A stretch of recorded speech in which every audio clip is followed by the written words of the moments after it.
the biggest problem is liquidity fragmentation, but the second is its access. So there are multiple applications, right? They have user bases, but they want to get access to liquidity. Hi everyone, I'm Pauli Speaks, CBDO at Cryptic, and we're standing today with Andrey Fedorov, CMO at STON.fi at the best curated event in Hong Kong, RWA Summit, and I'm here to talk to him with a lot of different questions. Hi Andrey. Hey. How are you doing? All good? All good, thank you. So I'm deeply curious how you end up in Web3. What is your journey? What is your personal journey? How you end up building what you're building right now at STON.fi? Well, I started working in Cryptic in 2017. Before that, I was working as a marketing consultant and so on. And in 2017, I joined the first crypto project, but it was a different project, not STON.fi. And in 2022, we launched STON.fi, which is a DEX on the TON blockchain. So that's the journey. Well, sounds like an exciting journey. 2017. So far it's almost 10 years you are in crypto. That's a pretty vivid experience. I bet you survived a lot of different cycles, a lot of different explosion trends, but you kept your way open, and now you're building one of the most successful DEXs on TON. That's wonderful. The most successful. Yes, the most.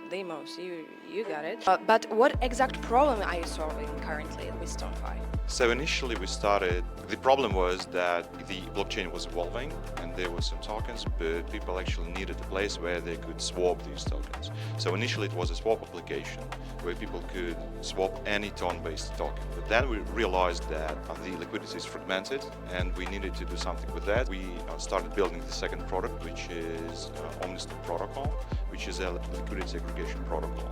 And other applications, any actual application, a wallet, a game, anything, they can integrate this protocol into their application and thus enable swaps in their application. So basically, we have two products. One, the consumer-facing product, our application, and the second one, the protocol, which is used by other applications. Got it. So it's not pretty that simple, but you started with just swaps because you found out that there is a specific problem in the market, and now you're curating different two products that are solving one problem, but more actually. So the biggest problem is liquidity fragmentation, but the second is its access. So there are multiple applications, right? They have user bases, but they want to get access to liquidity because these app builders, they want their users to be able to get access to liquidity, swap tokens, right? And the problem is that when there are multiple DEXs, multiple liquidity pools and so on, it is very difficult to integrate all this liquidity because you need to have multiple integrations, which is costly. Sometimes it just doesn't make any sense. So when they use our protocol, they can integrate just one protocol and get access to all TON liquidity. So basically it's the access and vice versa. So there are liquidity providers which want to get access to these users, right? But if they want to do that, they need to integrate, again, lots of applications, which is, again, costly, time consuming and so on, right? So again, they can use our protocol. So basically it connects to our counterparties. So lots of apps and lots of liquidity providers. Magnificent. Liquidity fragmentation solved and access solved. But I think that we kind of still living in this silos, but I'm glad that there are projects like STON.fi who is actually conquering that kind of problems, and I hope that we're going to avoid all the fragmented liquidity. Anyways, there are a lot of different problems now in the industry, not only liquidity fragmentation, not only access itself. How do you think in 2026, what's going to be the main problem that we need to solve as an industry as a whole, altogether? Not so sure about 2026 and about the whole industry, but I can say what we are doing, what we're building. So we believe that, blockchains, they are isolated. That's the problem because there are multiple blockchains. And again, if you want to get access to this liquidity, you need to integrate lots of different things and so on.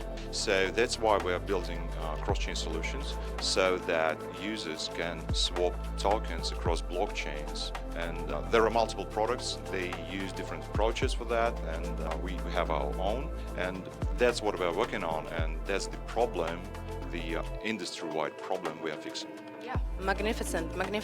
But if there are going to be more founders who would love to contribute to solving same problems, or maybe they found out some more problems like regulations or education or another value they can drive, what advice would you give to them? Basically, it's a very universal piece of advice. So it is not about Web3, it's about everything. So I'm a marketer. So what I'm thinking about my user needs, right? So the problem is that there are lots of products which do not solve any problem. or they solve, like, there is some guy and he thinks that there is a problem like that, but quite often they can't validate it, so they just start building, they invest lots of resources, but in the end, it turns out that nobody wants this product, right? So that's the problem. So my advice is that you need to think about user needs from the very beginning.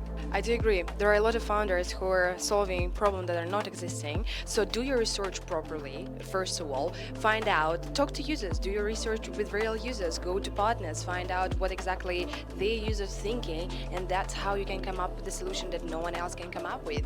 So it's a good piece of advice. Thank you so much, Andrey, and I hope that you guys enjoyed this conversation. And if you want to have more interviews like this, don't forget to drop a follow to official socials of RWA Summit, official socials of STON.fi, and Cryptic as well. See you next episode and have a good rest of the day.